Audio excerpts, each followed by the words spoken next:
মাননীয় স্পিকার, আমি বক্তব্য দেওয়ার জন্য অনেক কিছু রেডি করে নিয়ে এসেছিলাম। আমরা আইনমন্ত্রী, তারপরে হচ্ছে হজ করার জন্য, মদিনা সনদ পড়ার জন্য পড়েছিলাম, কিন্তু আন্দালিব রহমান পার্থ সাহেব যে বক্তব্য দিয়েছেন, আমরা ক্লাস 8-9 যে ডিবেট করতাম, সেটি রিভার্টাল দিলে 20 মিনিট সময় লাগবে। মাননীয় স্পিকার, আমি ওনার বক্তব্যের রিভার্টাল দিচ্ছি। উনি বলেছেন যে আমি কোট করছি, উনি বলেছেন 72-এর সংবিধানের কিছু কিছু বিষয়কে ওনারা সম্মান দিয়েছেন। তার মানে কিছু কিছু বিষয়কে ওনারা সম্মান দেয় নাই। তার মানে এই অভ্যুত্থানের পরে এই সংবিধানের কিছু অংশ ওনারা মেনেছেন, কিছু অংশ ওনারা মানেন নাই। ওনারা কেবল ওই অংশটাই মেনেছেন যে অংশটা ওনাদের পক্ষে গিয়েছে, যে অংশটা ওনাদের বিপক্ষে গিয়েছে এই অংশটা ওনারা মানেন নাই। মাননীয় স্পিকার, এই ধরনের প্রকৃতি সম্পন্ন যারা আছে বাংলাদেশের পার্লামেন্ট, যারা দেখছেন তারা সিদ্ধান্ত নেবেন, যারা কখনো কখনো কনফর্মিস্ট, যারা কখনো কখনো রিফর্মিস্ট, তারা মূলত হচ্ছে অপরচুনিস্ট। এখন আমি সংবিধানের কিছু কিছু ধারা মানবো, কিছু কিছু ধারা মানবো না।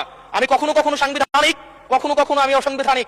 মাননীয় স্পিকার, যখন ডক্ট্রিন অফ নেসেসিটির প্রশ্ন আসে, মাননীয় স্পিকার, এই এক্সিস্টিং সংবিধান অনুযায়ী যখন 7A এবং 7B বলবৎ থাকে, সেই জায়গা থেকে আইনত করা মাননীয় স্বরাষ্ট্রমন্ত্রী উনি থাকতে ভালো হতো। ডক্ট্রিন অফ নেসেসিটি মাননীয় স্পিকার 48-3 অনুযায়ী রাষ্ট্রপতি সুপ্রিম কোর্টের মাধ্যমে একটা এই 106-এর অ্যাডভাইজরি একটা রুল আছে মাননীয় স্পিকার। এই অ্যাডভাইজরি রুলের মাধ্যমে সংবিধানের ফান্ডামেন্টাল কোনো বিষয় কম্প্রোমাইজ করা যায় না।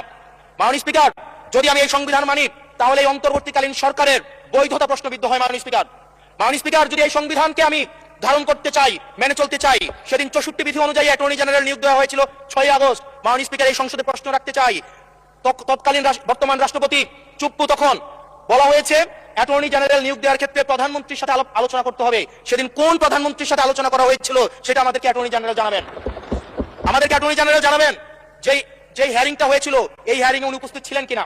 তখনকার সময় যে প্রধান বিচারপতি ছিলেন ওবায়দুল হক, তিনি তখন কোথায় ছিলেন, সেই রায়ের কপিটা আমরা দেখতে চাই। মাননীয় স্পিকার, মাননীয় স্পিকার, আপনি যখন বেগম হয়েছিল, সেটা থেকে সর্বপ্রথম ছাত্র জনতা যখন সিদ্ধান্ত নিয়েছিল আর এক মুহূর্ত বেগম জিয়াকে কারাগারে থাকতে দিবে না, বেগম জিয়াকে রাষ্ট্রপতির আদেশের মধ্য দিয়ে বেগম জিয়াকে সেদিনই হচ্ছে কারাগার থেকে যে জুলুমের মধ্যে রাখা হয়েছিল, সেটা থেকে ছাত্র জনতার রায়ের মধ্য দিয়ে সেখান থেকে বের করে আনা হয়েছিল। মাননীয় স্পিকার, যদি এই সংবিধানকে বাইবেল ধরে নেই, এই সংবিধানকে যদি গসপেল ধরে নেই, এই গসপেলের পুরোহিত অনুযায়ী যেভাবে ভ্যাটিকান সিটি চলে, সেটা যদি আমরা ধরে নেই, তাহলে মাননীয় স্পিকার, সেদিন বেগম জিয়া জেল থেকে বের হতে পারেন না। মাননীয় স্পিকার, মাননীয় স্পিকার, সেদিন বেগম জিয়া জেল থেকে বের হয়েছিল অভ্যুত্থানের জনরায়ের ভিত্তিতে। মাননীয় স্পিকার,